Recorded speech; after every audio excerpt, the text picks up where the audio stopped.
میرے پاس ایک ایسا علم آیا ہے جو آپ کے پاس نہیں آیا ہے، آپ میرے پیچھے چلیں، میں آپ کو سیدھا راستہ بتاؤں گا۔ ابا جان، آپ شیطان کی بندگی نہ کریں، شیطان تو رحمان کا نافرمان ہے۔ ابا جان، مجھے ڈر ہے کہیں آپ رحمان کے عذاب میں مبتلا نہ ہو جائیں اور شیطان کے ساتھی بن کر نہ رہیں، مبتلا نہ ہو جائیں اور شیطان کے ساتھی بن کر رہیں۔ باپ نے جواب دیا، ابراہیم، کیا تو میرے معبودوں سے پھر گیا ہے؟ اگر تو باز نہ آیا تو میں تجھے سنسار کر دوں گا، بس تو ہمیشہ کے لیے مجھ سے الگ ہو جا۔ گھر سے بے دخل کر دیے گئے۔ ابراہیم علیہ السلام نے کہا، سلام ہے آپ کو، میں نے اپنے رب سے دعا کروں گا کہ آپ کو معاف کر دے، میرے رب مجھ پر بڑا مہربان ہے۔ میں آپ لوگوں کو بھی چھوڑتا ہوں اور ان ہستیوں کو بھی جنہیں آپ لوگ خدا کے چھوڑ کر پکارا کرتے ہو، میں تو اپنے رب ہی کو پکاروں گا، امید ہے کہ میں اپنے رب کو پکار کے نامراد نہ رہوں گا۔ یہ پورا کانٹیکس دیکھیے، یہ مکالمہ پیش کیا گیا ہے جو حضرت ابراہیم علیہ السلام اور ان کے والد کے بیچ میں بتایا جا رہا ہے۔ تو میں یہاں پر نوٹس کر رہی تھی کہ شروع میں زکریا علیہ السلام کی دعاؤں کا ذکر کیا گیا ہے، کیسا اللہ سبحانہ تعالیٰ نے غیب سے ان کی دعا سن لی تھی۔ اس کے بعد میں پھر یہاں پر بھی دعاؤں کا ذکر کیا گیا ہے کہ اللہ سبحانہ تعالیٰ نے جو پروفٹس کی جو وراثت ہمارے ساتھ کیری کی گئی ہے، جیسا انہوں نے زکریا علیہ السلام کے تعلق سے شاہنہ بجے بھی بتا رہے تھے کہ جو وراثت ہے وہ نیکی کی وراثت ہے، اور الحمدللہ علم جو ہے نا، اہل علم کے لیے نبیوں کی یہ وراثت ہے، اور سب سے اچھی وراثت جو ہم کو نبیوں سے ڈائریکٹ کانٹیکٹ میں ملی ہے، آپ دیکھیے پروفٹس دعاز بہت اچھے ایک جامع دعاؤں کے طور پہ جو ہمارے تک اللہ سبحانہ تعالیٰ نے یہ وراثت کے طور پر بھیجا ہے۔ تو ان سے ہم جو کردار لے سکتے ہیں، بہت سارے پیغاموں کے ساتھ ساتھ دعا مانگنے کا سلیقہ بھی یہاں پر سکھایا گیا ہے کہ کتنا امید کے ساتھ پکارے جاتے ہیں۔ یہاں پر دیکھیے، امید ہے کہ میں اپنے رب کے پکار کے نامراد نہ ہوں گا، یعنی سبحان اللہ، ایک جب ہم دعا مانتے ہیں، دیکھیے دعا کو دل سے ادا کرنے کی چیز ہے، یہ نہیں کہ ہم دعاؤں کی کتاب لے رہے ہیں۔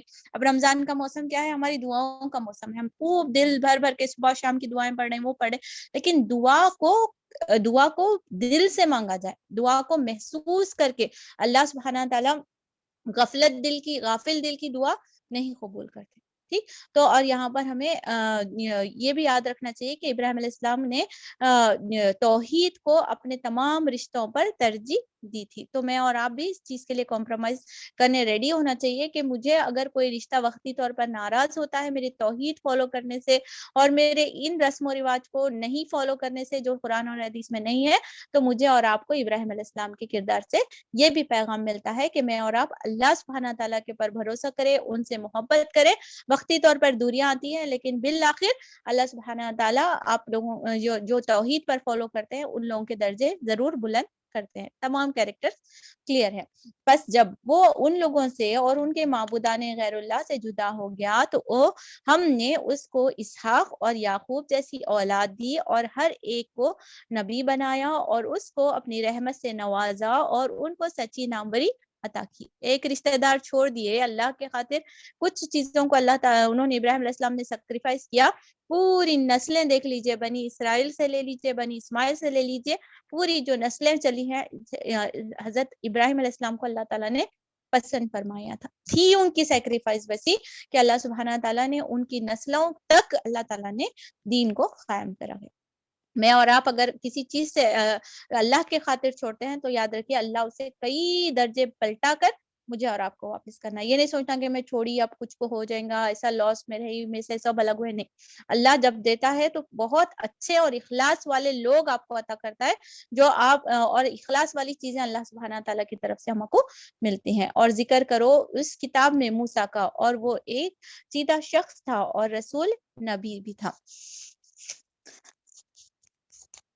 اب یہاں سے آیت نمبر 51 to 63 اگر آپ پوائنٹ لکھنا چاہ رہے ہیں تو یہاں سے جو ٹاپک شروع ہونے والا ہے وہ تمام انبیاء اسپیشلی حضرت موسیٰ علیہ السلام کے تعلق سے پڑھنے والے ہیں، اور تمام انبیاء کا جو پیغام تھا اس کو بھی ڈسکس کیا گیا ہے۔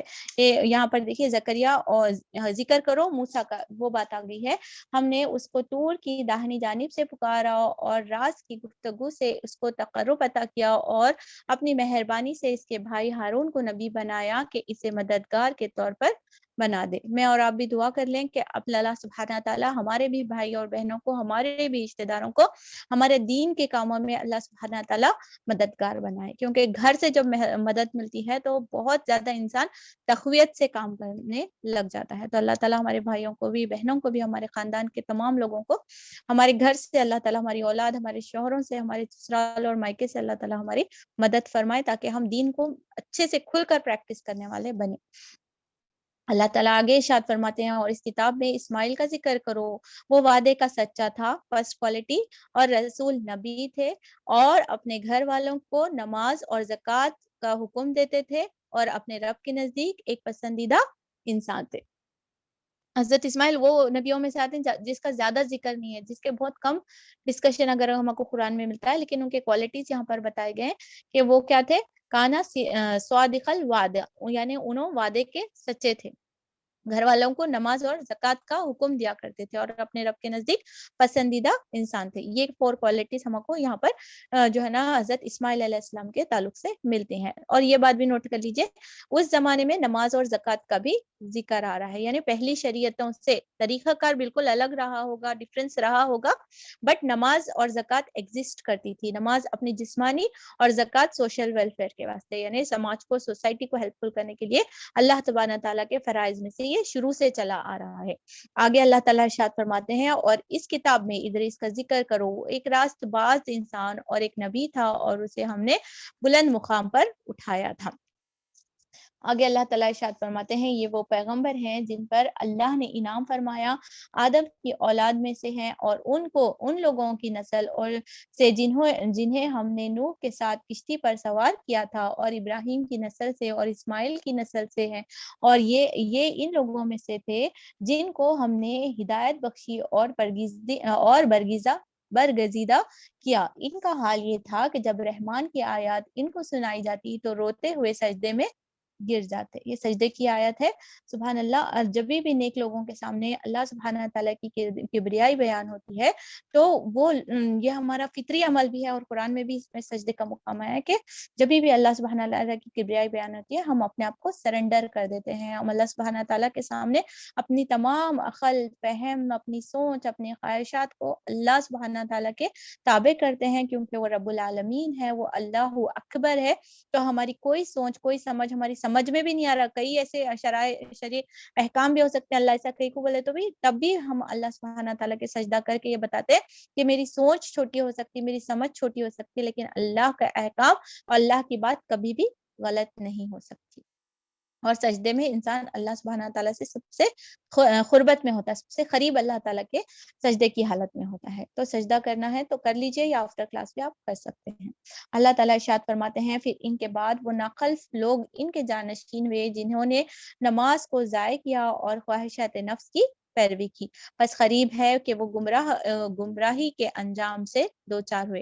البتہ جو توبہ کر لیں اور ایمان لے آئے اور نیک عملی اختیار کریں وہ جنت میں داخل ہوں گے، اور ان میں ذرہ برابر حق تلفی نہ کی جائے گی۔ ان کے لیے ہمیشہ رہنے والی جنتیں ہیں جن کا رحمان نے اپنے بندوں سے در پردہ وعدہ کر رکھا ہے، اور یقیناً یہ وعدہ پورا ہو کر رہنا ہے۔ وہاں وہ کوئی بےہودہ بات نہ سنیں گے۔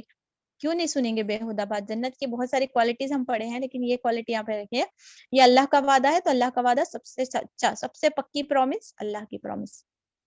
لیکن اللہ جو جنت کے بہت سارے ڈسکرپشن ہے، یہ ڈسکرپشن پہ میں ہمیشہ وہاں پر وہ کوئی بےہودہ بات نہیں کریں گے، نہ سنیں گے۔ کیوں نہیں سنیں گے؟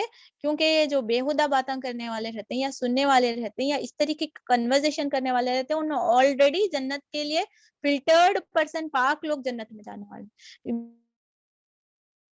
بیکار گفتگو کرنے والے، جھوٹ بولنے والے، غیبت کرنے والے، گوسپنگ کرنے والے، مذاق اڑانے والے، یہ پورے کیریکٹرز والے لوگ کیا جنت میں جا سکتے ہیں؟ جب تک انلیس اینڈ انٹل اللہ ان کو پاک نہ کرے، ان کے گناہوں کا ان کو خمیازہ نہ ملے، وہ جنت میں نہیں جاتے، اور جب جائیں گے تو obviously وہ پاک ہو کر جائیں گے. تو پاک مقام ہے جنت، اور وہاں وہ کیریکٹر والے نہیں داخل ہو سکتے.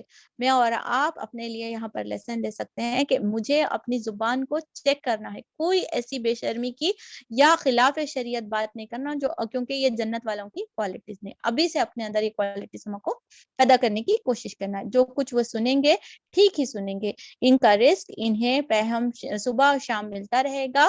کوکنگ کی ضرورت نہیں، گروسری لسٹ بنانے کی ضرورت نہیں، اسٹور کرنے کی ضرورت نہیں، خراب ہوتا ہوا کو دیکھتے رہنے کی ضرورت نہیں. صرف آرام سے بفے ٹیبل اور جو چاہے وہ اویلیبل ہونے والا ہے. یہ ہے وہ جنت جس کا وارث ہم اپنے بندوں میں سے ان کو بنائیں گے جو پرہیزگار ہوں گے، جو ڈر کر اللہ سبحانہ تعالیٰ کے حدود میں رہ کر اپنی زندگی گزارتے، ان کے لیے ہمیشہ کی عیش ہے. اللہ تعالیٰ آگے ارشاد فرماتے ہیں، اے محمد صلی اللہ علیہ وسلم، ہم تمہارے رب کے حکم سے بغیر نہیں تمہارے رب کے حکم کے بغیر نہیں اترا کرتے جو کچھ ہمارے آگے ہے اور جو کچھ پیچھے ہے.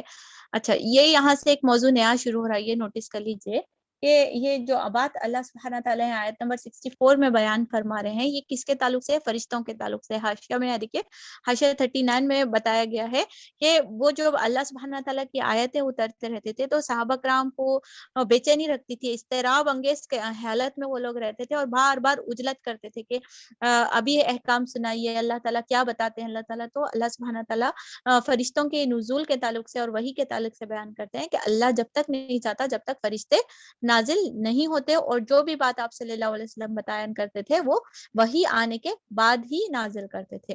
اور سیکنڈ پوائنٹ یہاں پہ بتائی گئی ہے، تشریح میں بتا دیتی ہوں، بعد میں ہم آیتیں پڑھیں گے تو سمجھ میں آ جائے گا. اور یہ بھی بات بتائی گئی ہے، جو بھی باتیں اللہ سبحانہ تعالیٰ وحی کے ذریعے سے بیان کر رہے ہیں وہ ایک دم آتھینٹک ہے، اور وہ اس کا ہمارے کو اس کو فالو کرنا ہی کرنا ہے. کیونکہ اللہ کس کی طرف سے آنے والی ہے؟ اپنا تعارف اللہ تعالیٰ نے ان آیتوں میں بتا دیا ہے، کیونکہ وہ ہی از دا اونر آف پورے آسمان اور زمین کا. زمین کے اندر جو کچھ ہے اس کا بھی، زمین کے باہر جو کچھ ہے اس کے اندر کا بھی. تو اتنے بڑے خالق کی کوئی بھی وحی، اتنی بڑی وحی، اتنا بڑا میسج آ رہا تو بنا سوچے سمجھے مجھے اور آپ کو اس کے تابع ہونے میں ہی میری اور آپ کی نجات ہے. اور فرشتے اللہ کے حکم سے ہی آتے ہیں. محمد صلی اب آیاتوں کا ترجمہ دیکھ لیجئے. اللہ تعالیٰ آیت نمبر 64 میں ارشاد فرماتے ہیں، اے محمد صلی اللہ علیہ وسلم، ہم تمہارے رب کے حکم کے بغیر نہیں اترا کرتے جو کچھ ہمارے آگے ہے اور جو کچھ ہمارے پیچھے ہے اور جو کچھ اس کے درمیان ہے. ہر چیز کا مالک وہی ہے اور تمہارا رب بھولنے والا نہیں ہے. وہ رب ہے آسمان کا اور زمین کا اور ان ساری چیزوں کا جو آسمان اور زمین کے درمیان ہے. بس تم اس کی بندگی کرو اور اس کی بندگی پر ثابت قدم رہو. کیا ہے کوئی ہستی تمہارے علم میں جو اس کے ہم پایا ہو؟ کیوں؟ جو اللہ سبحانہ تعالیٰ کو اگر ہم نہیں مانیں گے تو پھر کس کی مانیں گے؟ جواب سوال کے طور پہ میرے اور آپ سے اللہ تعالیٰ، تم اگر میری بات نہیں مانتے، میں اتنا بڑا جو ہے نا خدا ہوں، اتنے بڑے پاورز والا ہوں، کن فیکن پر قادر ہوں، ہر چیز میری طرف پلٹ کر آنے والی ہے، اگر تم میرے احکامات کو نہیں مانو گے، میری کتاب کو نہیں مانو گے، تو اللہ تعالیٰ مجھ سے اور آپ سے ایک سوال کرے کہ تم مجھ سے نہیں مانو گے، میری شریعت کے مطابق زندگی گزارو گے، تو پھر کس کے مطابق زندگی گزارنا چاہتے ہو؟ لکھ لیجئے، اپنے نفس کے مطابق، معاشرے کے مطابق، لوگوں کے مطابق، جو سنایا تھا اس کے مطابق، لوگوں کو خوش کرنے کے مطابق، یا اپنے رب اور نبی کی سنت کے مطابق. یہ ہم کو جواب ابھی طے کر لینا ہے. پڑھتے وقت ہی ہمارا ایمان تازہ ہوتا ہے. یہیں پر بہت بڑی تبدیلیاں آتی ہیں، یہ پڑھنے کے دوران میں. ہم بعد میں کریں گے نہیں. تبھی اللہ سے چپ کے وعدے کرنا، اللہ میں تیری ہستی کو بہت بڑا مانتی ہوں، میں پڑھتے جا رہی ہوں، میرا ایمان بڑھتے جا رہا، اللہ مجھے اپنے سوا کسی اور کا ڈر نہ بٹھا. اللہ سبحانہ تعالیٰ میں جو پڑھ رہی ہوں مجھے اسے معاشرے کے لوگوں کے ڈر کے بغیر ان کا مجھے ساتھ دے کر مجھ پر اس میں عمل کرنا آسان فرما دیجیے. کیونکہ اللہ تعالیٰ بہت ہی مطلب امپورٹنٹ سوال مجھ سے آپ کو کروا رہے ہیں، اور عہد کرنے کا یہی وہ لمحات ہوتے ہیں جب تبدیلیاں ہماری زندگی میں آتے ہیں.